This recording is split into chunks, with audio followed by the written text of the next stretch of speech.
Foodies, kamu biasa makan Chinese food di restoran? Mana paten, biasalah kalau cuma begitu ya nggak? Sini-sini cobain yang versi gerobakan, dijamin paten no kaleng-kaleng club.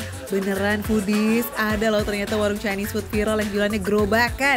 Tempatnya boleh receh, tapi kalau jam makan siang, rabenya minta ampun. Masih nggak percaya? Yuk kita buktiin bareng ya.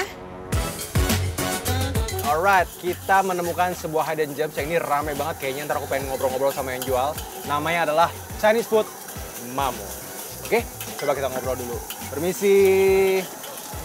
Mas Mamo? Ya. Wih, langsung dengan bosnya. Mas, ini sibuk banget dari tadi. Lagi ngantri ya Mas ya? Iya.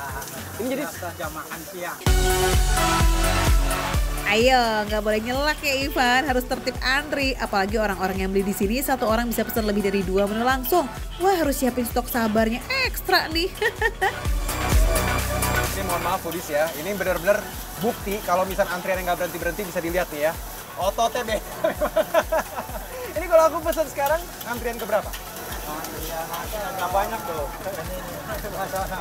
Agak banyak dong. Jadi memang dengar-dengar di sini Foodies kalau memang kita mau pesen pakai nomor ya. Jadi ditulis pakai nomor dan benar-benar kayak biar nggak lupa. Ya Deskoy, kalau gitu buru-buru kamu pesen deh tuh semua menu-menu best seller yang ada di sini. Foodies, ini dia review time. Setelah menunggu, ya untung tadi ketemu sama tante-tante dan ibu-ibu ya. Karena emang antriannya panjang banget. Tapi kalau ngobrol sama orang yang seru nggak berasa. Nah, ini yang pertama yang kita mau cobain ini adalah ayam kuluyuk. Seberapa hauce, seberapa julid ayam kuluyuk ini. Selamat makan.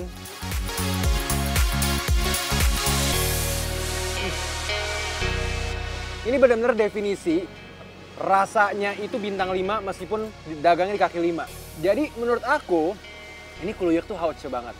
Gak kalah sama restoran-restoran Chinese food yang besar. Yang pertama ya, dari ayamnya sendiri. Ini ayamnya menurut aku fresh, dia tuh juicy yang gak kelihatan bukan ayam yang udah simpenan lama gitu loh. Kelihatan, jadi rasanya pun masih segar, masih ada manis-manisnya. Potongan ayamnya udah pas banget nih Foodies, jadi gampang banget buat disendok dan gak repot saat mau makannya. Sebelum digoreng dengan tepung, ayamnya udah direbus duluan Foodies. Dan yang pasti ini udah pakai bumbu rempah ya. Jadi ayamnya aja udah ada rasa dan gak bau amis sama sekali. Mantap. Ini saus-sausannya, saus asam manisnya. Asamnya dapet, manisnya dapet, imbang. Ini versi aku nih kalau misalnya dapet di mulut, dikunyah, itu namanya julid banget. Ini juara di lidah. Enak. Tuh. Dia tipe-tipe kuah asam manisnya tuh yang memang nggak encer nih Foodies tuh. Tipikal memang Chinese food begini nih. Jadi kita bilangnya lekoh gitu loh. Tapi enaknya rasanya itu nggak terlalu asin. Karena jujur aja aku pecinta Chinese food.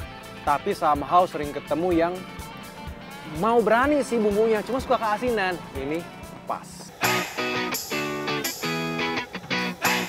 Bukan tanpa basic ya Foodies, Mas Mamo ini dulunya memang merupakan seorang juru masak di sebuah restoran Chinese food besar di Jakarta. Jadi soal standar rasa, ya udah sekelas restoran lah ya.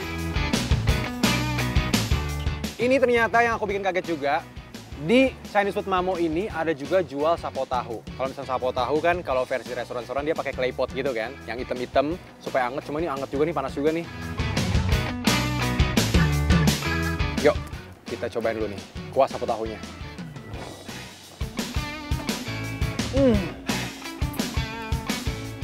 Jagoan. Ini jagoan nih. Yang aku paling highlight ya, bumbunya asik, gurihnya dapet, tapi asinnya tuh pas. Itu menurut aku penting banget untuk Chinese food. Gurihnya bukan cuma dari garam dan teman-temannya Foodies, tapi sapo tahu ini juga dimasak menggunakan kaldu ayam. Overall, rasa kuah sapo tahunya itu perpaduan antara gurih dan manis. Ada juga sedikit rasa pedas dari lada dan jahenya, tapi nggak terlalu strong kok, jadi masih aman banget kalau buat anak kecil.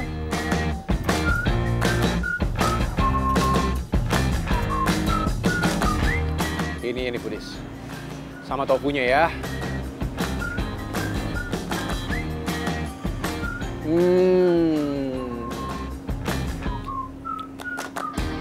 Hauce nih. Ini yang menarik ya, tipe-tipe dari tofu yang begini ini di sapo tahu, dia kan tipe-tipe yang kalau di mulut tuh lumer gitu sebenarnya. Jadi kalau kita masukin, terus kita tekan, dia langsung memecah, langsung lumer, langsung melt gitu loh. Apalagi dicampur sama kuah-kuahannya kan, yang sebenarnya udah masuk ke dalam tofunya dia. Pakai nasi. No tipu-tipu ya foodies, tahunya beneran pakai tahu sutra dong dengan kualitas yang terbaik. Dan yang bikin sapo tahu ala Mas Mamo ini makin spesial, adanya jamur shiitake sebagai salah satu kondimennya. Wow, ini sih sapo tahu premium nih foodies.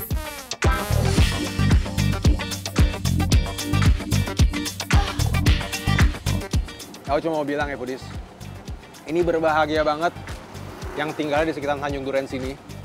Kamu kalau kangen makanan rumah, makanan Chinese food, tapi lagi nggak sempet masak, tinggal melipir dikit ke sini, ketemulah sama si Mas Mamo yang lagi berotot tuh, yang berotot banget tuh. Jadi mau makanan beginian.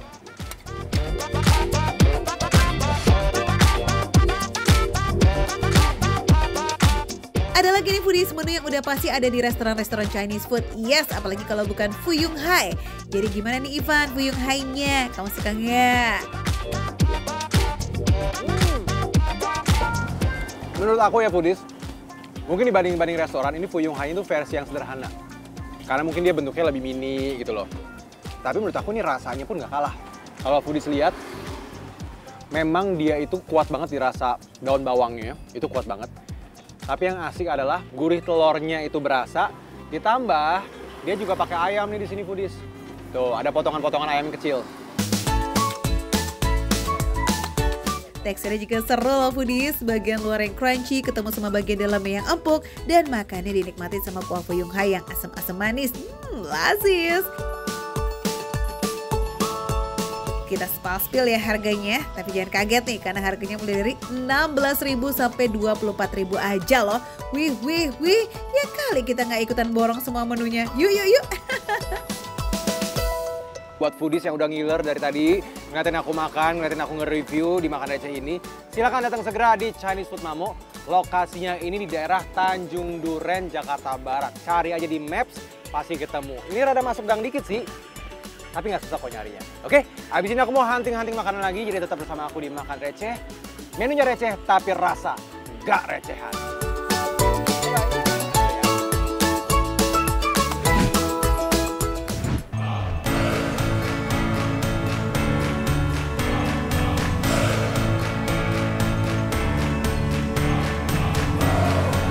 Pak, kan tadi aku lihat rame banget yang beli. Itu biasanya buahnya ini tuh berapa banyak, Pak, penjualan satu hari? Ya kurang lebih ya 2 kintalan lebih. 2 kuintal, 200 kilo, Budis. Ya Allah. Kenalin nih foodies, rujak kebanggaan anak Jaksel khususnya di Tebet. Dalam sehari bisa laku terjual sampai lebih dari 2 kuintal. Legend, bumbunya lazis dan yang menarik nih di sini tuh buah-buahannya disusun rapi jadi kelihatan estetik gitu. Foodies, apa kabar? Sekarang aku lagi di Tebet dan tepatnya di belakang aku tuh aku lagi di tempat penjualan rujak.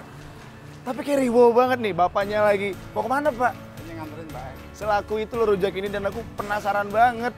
Tunggu, ada yang unik ya dari bapak-bapak ini? Kayaknya, Pak, lihat dong Pak kesini Pak, kamera Pak. Mirip nggak sih Foodies? Pak, ini saudara Pak? Saudara kandung, Pak. Rujak Tebet yang udah ada sejak tahun 97 ini dijaga sama 3 orang kakak adik nih foodies. Tuh ya saking ramenya yang jaga harus sebanyak ini biar nggak kewalahan tuh saat banyak pesanan. Aslinya nih foodies yang terlibat untuk berjualan rujak ini ada 5 orang dan mereka bekerja secara bergantian. Pak, kan tadi aku lihat rame banget yang beli. Itu biasanya buahnya ini tuh berapa banyak Pak penjualan satu hari? Ya kurang lebih ya 2 kintalan lebih. 2 kuintal, 200 kilo Budis. Ya Allah, kalau gulanya Kurang lebih 60 kilo. ini nih yang bikin habisin gula di pasar nih bapak ini nih.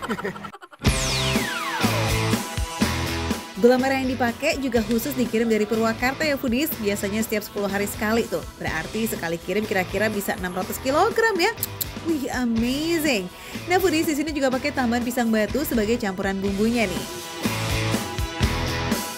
Jadi buat apa pisangnya itu diulek? Penyedap rasa. Ini itu juga bisa menghilangkan rasa mules. Ini yang paling lucu nih Budis lihat. Ini ngapain tuh? Ini besar banget Pak. Pak, ini mau berantem apa gimana? Ini cangkul ngapain di sini cangkul, Pak? Ini apa sih, Pak? Celurit.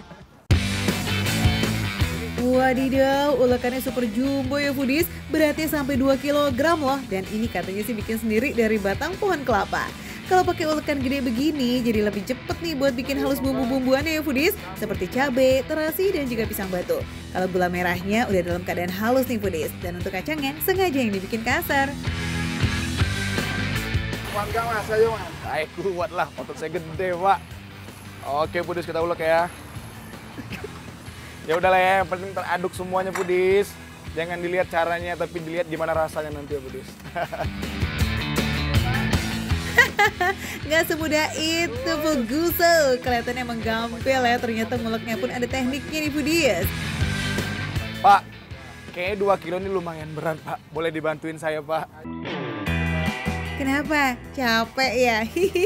Udahlah serahin aja ke ahlinya, kita bagian makan-makan aja Diego. Padahal tadi 16 kali ngulek. 16 kali? Iya. Tadi kalau nggak salah saya dengar ada yang belanja sampai berapa bungkus, Pak? 60 barusan tadi. 10 bungkus. What? Wow, pantas aja ya bapak-bapak di sini badannya gagah-gagah foodies. Ini masih agak pagi loh, tapi udah ngulek 16 kali. Dan memang ya, sering kali di sini dapat orderan dari kantor-kantor, makanya sekali pesan bisa puluhan porsi. Oke deh, sembari nunggu rujaknya beres, kita cari minuman yuk buat ngilangin pedes rujaknya nih. Skey. Es cendol dari mana, Pak? Kebumen. Kebumen, Pudis. Oke, kalau gitu, Pak, saya langsung mau pesan. Ini ada apa aja, Pak? Ada cendolnya, gula merah, Campur nangka. terus juga air tape, ketan hitam. Tape ketan hitam. Es cendol Kebumen ini menarik nih foodies. Ada tapenya, ada ketan hitamnya juga. Jadi lebih seru ya, isiannya nggak cuma cendol doang. Ini aku amazing banget, Pudis. Bapaknya pakainya es nih, tau nggak? Es kristal loh. Wah, ini nih mantep, Pak. Lanjutkan, Pak. Nah foodies, Diego amazed banget nih karena biarpun cuma channel gerobakan, tapi kualitasnya terjaga banget. Bisa dilihat nih dari es batu yang digunakan foodies, pakai es batu kristal bukan es balok. Karena biasanya es batu kristal ini lebih sering digunakan restoran dan juga terjamin kebersihannya. Oke deh foodies, rujak dan es cendolnya udah ready, langsung aja kita eksekusi bareng yuk. Ini seger banget beneran. Ketannya nggak bau. Ini kayaknya ketannya 1 hari bikin, 1 hari habis deh. Yang paling penting adalah gulanya asli. Nggak pakai gula buatan. Tau kan gula buatan tuh yang kayak ada kimia-kimianya gitu nih, nggak. Ini seger banget. Gulanya tuh beneran disaring, cendolnya juga lembut dan santannya berasa.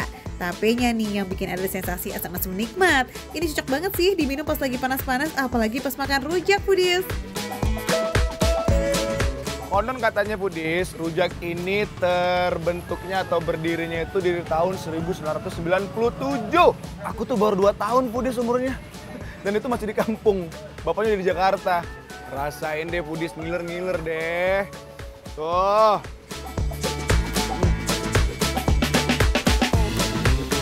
Pilihan mangga yang dipilih sama bapaknya juga mangganya nggak terlalu asem dan nggak terlalu manis. Jadi tuh buahnya dipaduin sama bumbunya itu pas gitu Pudis. Bumbu rujaknya juga Endelita Bambang, pas gitu loh racikannya, biarpun gula merahnya banyak tapi ada rasa asinnya foodies, so it's balance. Terus ada juga aroma pisang batunya, jadi wangi loh gitu loh. Dan kacangnya ini nggak dihancurin, jadi berasa banget krenyes-krenyes ketika dikunyah. Lazis. Bentuknya juga segar banget ya, nggak asem, tapi pas ya Allah. Kalau ibarat kata nih untuk di tim bola, ini kipernya jago, strikernya jago, backnya juga jago banget. Inilah rujaknya, terbaik.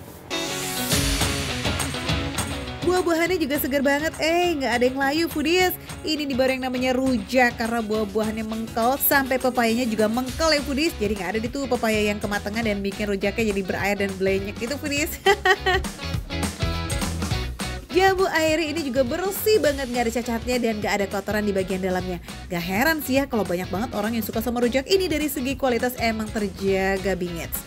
Apalagi nih foodies, you know what, harganya juga cocok banget di kantong kita. Seporsi rujak cuma 20.000 dan es cendolnya cuma Rp8.000. Kalau mau kesini, foodies bisa datang mulai dari jam 9 pagi ya sampai jam 4 sore, oke? Jadi gampang banget kalau foodies mau nyari rujak Tebet ini, langsung aja lihat di situ tuh ada pasar Tebet Barat dan bakal ketemu rujak ini. So foodies, jadi ini makan receh, menu receh, tapi foodies rasanya nggak recehan.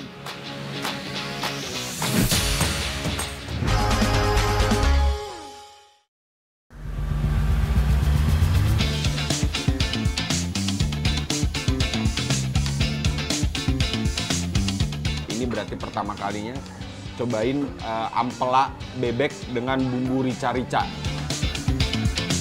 Kalau dengar bebek Madura, pasti yang kebayang adalah olahan bebek pakai bumbu hitam, ya kan? Nah, kalau bebek khas Madura yang satu ini nggak pakai bumbu hitam foodies, tapi pakai bumbu merah. Wah, yang merah-merah gini nggak boleh lolos nih. Tangkap ya Raffi. Ini saya sudah memegang salah satu menu favorit saya. Ini ada kepala bebek, nasi bebek Madura, tempat nasi bebek Madura, tapi yang ini agak berbeda. Yang ini bumbunya bukan bumbu hitam. Penasaran kan? Langsung aja kita kepoin bebek Madura racikan Ibu Halimah. Dari warnanya aja udah menggiurkan abis ya foodies, merah merekah ya. Bumbunya bukan bumbu hitam ya Bu? Ini bumbu apa ya Bu? Bukanlah bumbu rica-rica. Pedes ini berarti Bu ya? Pedes, iya. Itu resep Madura asli Pedes itu. berarti ini resep Madura asli. Selain kepala bebek rica dan daging bebek rica, Ibu Halimah juga sediain dalaman bebek loh, alias ati dan ampela bebek rica. Wih, so yummy. Foodies, Ibu Halimah ada jualan sejak 25 tahun. Setiap harinya bisa menjual lebih dari 25 bebek. Wadidaw kan? Jadi soal rasa pasti nih boleh banget diadu. Jadi makin-makin gak sabar, kepengen coba ini. Nih, lihat foodies. Bumbunya tuh. Full rica-rica cabai. Oke. Saya suka yang paha. Kita cari pahanya yang besar. Siram yang banyak Vi, karena rahasia kelazizannya ada di bumbu ricanya ini nih.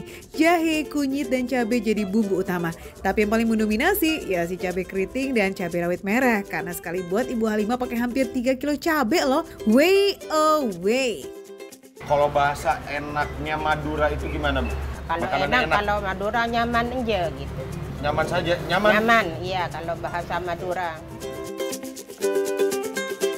Kita buktikan ya foodies, apakah bebek rica Madura Ibu Halimah bakalan bikin nyaman perut? Ahai, karena yang selalu ada akan kalah nih sama yang bikin nyaman, ya nggak sih? Ini bebeknya nggak alot.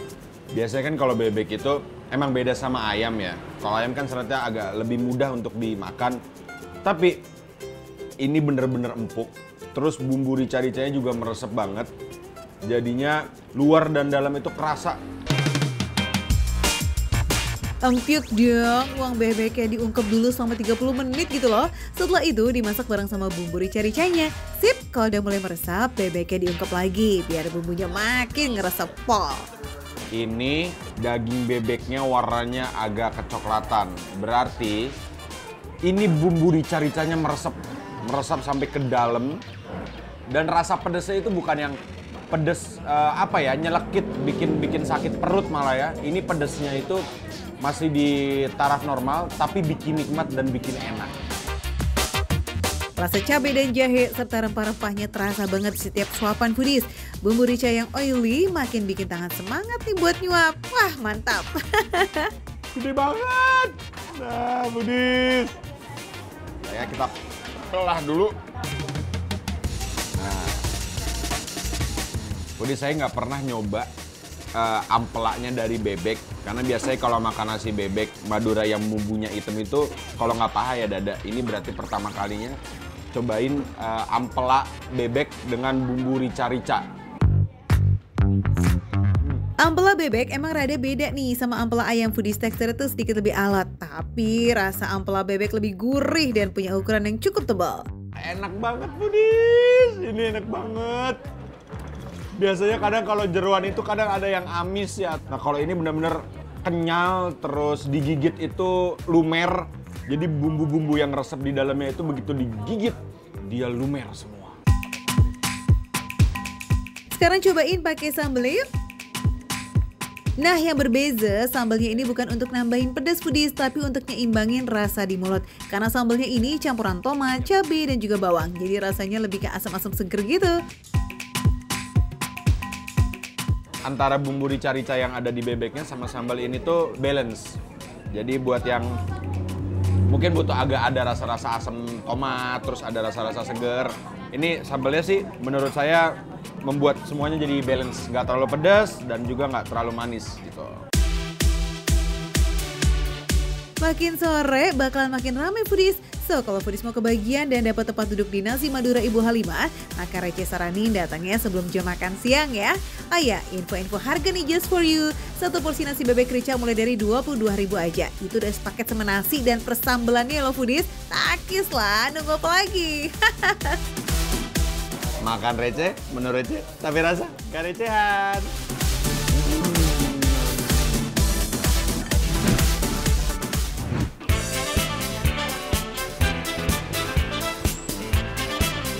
Foodies, yang imut-imut tuh emang kadang malah bikin kesem-sem ya. Nggak kecuali si kebab imut yang satu ini nih, namanya kebab rakyat. Kalau kebab normal tuh foodies, ukuran lembaran tortillanya bisa di atas 20 cm diameternya. Nah yang ini tuh cuma 10-15 cm aja. Biar mini, soal rasa nggak usah khawatir. Isiannya cukup royal dan nggak kaleng-kaleng kok. Di sini Babang Solikin penjualnya kasih beberapa pilihan isian buat kamu. Mulai dari ayam kari, ayam jamur, daging sapi mayonis, dan usus pedas. Soal harga, tentu dong ikutan mini alias recehan. Harganya mulai dari 3.000 aja hingga 6.000 rupiah.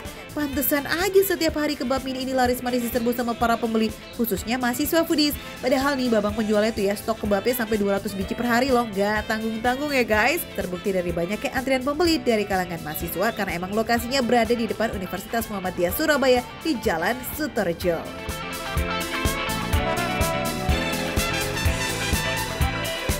Harganya sih worth it. Ya, harganya kan sesuai sama lingkungan kampus juga, jadi pas sama kantongnya mahasiswa-mahasiswi. Terus banyak varian. Ya, setiap hari kayaknya muncul varian baru itu, selalu rame.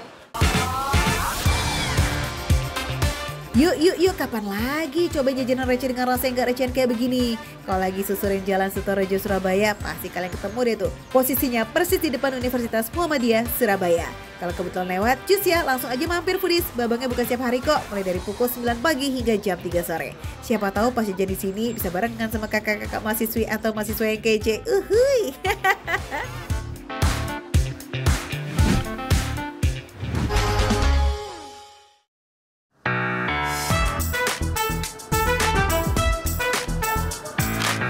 Kalau misalnya beli satu loyang, satu rasa kan, bosen kan? Kalau di sini nggak bakal bosen. Hei para pecinta martabak manis, ayo sini merapat yuk. Tapi ini bukan sembarang martabak manis loh ya, ukurannya cilik alias mini. Walau berukuran kecil tapi banyak pilihan rasanya loh, ada 20 lebih varian yang bisa dipilih. Mulai dari coklat, kacang, keju, sampai selai buah juga ada. Kurang kecil apa coba Budis, ini biasanya ya. Satu loyang isi satu martabak, tapi ini ada 7. Dibagi 7 tuh, lihat. Cus, langsung kita pesen yang banyak ya kak. Kalau satu mah dijamin gak bakalan nampol nih. Karena memang ukurannya seimut ini nih foodies, untuk takaran adonan martabaknya setiap satu cetakan diisi 1 sendok aduk. Isi deh tuh semuanya ya Kang, sampai penuh satu loyang. Nah khusus untuk martabak mini ini hanya ada varian rasa manis aja tuh foodies. Oke, kita spill varian toppingannya nih ya foodies. Untuk yang biasa ada sekitaran 12 pilihan, sedangkan yang spesialnya ada 10 varian. Kalau kata Kang Apple sih, bedanya tuh untuk menu spesial ada tambahan kejunya foodies. Untuk membuat martabak manis mini itu nggak beda jauh sebenarnya sama martabak manis pada umumnya. Setelah adonan dimasukkan ke dalam cetakan, kemudian ditaburi sama gula pasir. Tutup dan tunggu sampai adonannya matang sempurna ya. Sip, kalau udah tambahkan mentega, baru deh tuh mainkan aneka toppingan sesuai pilihan. Coklat, kacang, atau mau selai buah, terserah foodies. Kamu suka yang mana nih? Ini pasti bakal ngiler banget ini. Ini nggak ada kayaknya di kota-kota nih. Cuma di kampung-kampung nih ada nih kan. Di Karawang ini topping ketan kelapa Budis, ketan hitam sama kelapa parut. Tuh, coba. Ini inget saya zaman dulu, zaman kecil Kang Epul. Boleh Kang, saya mau pakai ini Kang. Paduan antara ketan hitam dan kelapa parut tuh emang jadi salah satu topping yang paling dicari foodies. Selain rasanya yang klasik, topping ini juga udah jarang banget ditemuin di kebanyakan penjual martabak manis. Nah, sebagai sentuhan terakhir tinggal ditambahin keju parut, udah jadi deh. Wow, lihat nih foodies. Nah, aduh ini martabak mininya gemoy-gemoy banget ya, lucu tuh. Cuman saya penasaran banget nih sama yang, ini yang ketan kelapanya foodies menggoda banget. Tapi Kang, ini kan mini nih, ya kan? Satu loyang ini kayaknya saya bakal kurang Kang. Boleh nggak nambah satu lagi? Boleh. Boleh ya, boleh foodies. Nanti dibikin sama Kang ya. Jangankan satu loyang, mau 5 loyang juga siap ya Kang. Kan namanya juga jualan, selama adonannya masih ada mah gaskan terus. Untuk adonan martabaknya sendiri itu biasanya Kang Epul tuh udah menyiapkan dari rumah foodies. Sudah 2 tahun nih menggeluti dunia permartabakan. Gak perlu diragukan lagi lah ya urusan kualitas. Belum dimasak aja kok ya harum adonannya, ngomong-ngomong udah semeriwing banget nih. Wajar ya kalau pembelinya selalu rame, ngalir terus. And this is smells so good.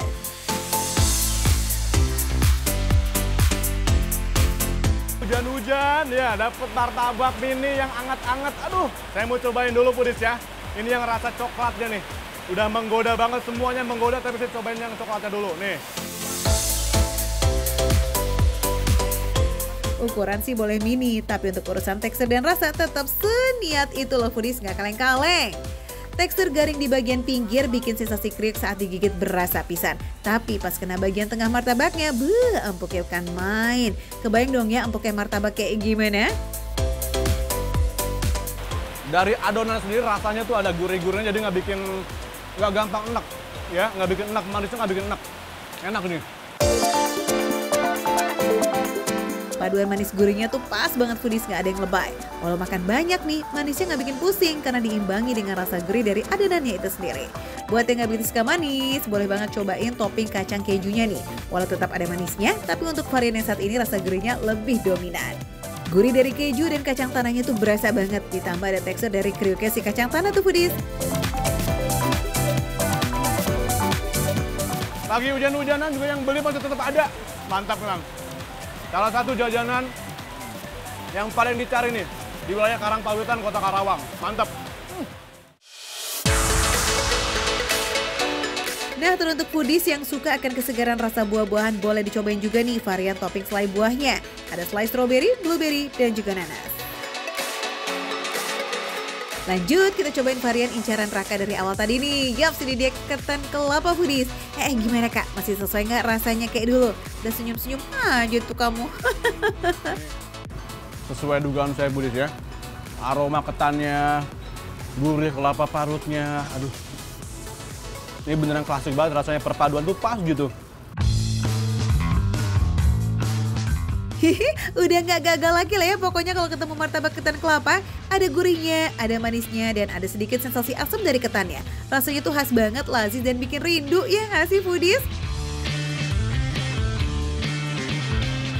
Sekali jualan martabak mini asli Raos ini bisa menghabiskan 300 lebih martabak. Kalau dihitung dari adonan tepung terigunya nih bisa habis kurang lebih 6 kg. Foodies, harga martabak mini ini receh banget loh. Cuma 2.500 perak aja per porsinya. Iya, tuh coba. Jadi wajar kan anak sekolah juga udah pasti pada jajan di sini nih. Satu loyang ini harganya 2.500-an dikali 7, berarti sekitar 17.500 udah dapat 7 varian rasa. Mantep nggak tuh? Kalau misalnya beli satu loyang, satu rasa kan, bosen kan? Kalau di sini nggak bakal bosen. Ya, selain harganya yang receh, kita juga bisa nikmatin aneka macam topping sesuai selera. Itu sih yang paling nyenengin ya. Ya, ajak bestie atau keluarga buat nikmatin ya martabak mini asli Raos ini nih foodies. Dijamin gak bikin kantong jebol dan ini lazis. Biar nggak penasaran foodies ya, main ke Kota Karawang, cari nih wilayah Karangpawitan, banyak banget jajanannya. Ini salah satu yang paling rame, paling favorit di sini ya. Martabak mini AR asli Raos. Dia buka dari jam 3 sore, biasa sampai jam 10 malam. Nah, makan receh, menu receh, tapi rasanya nggak recehan.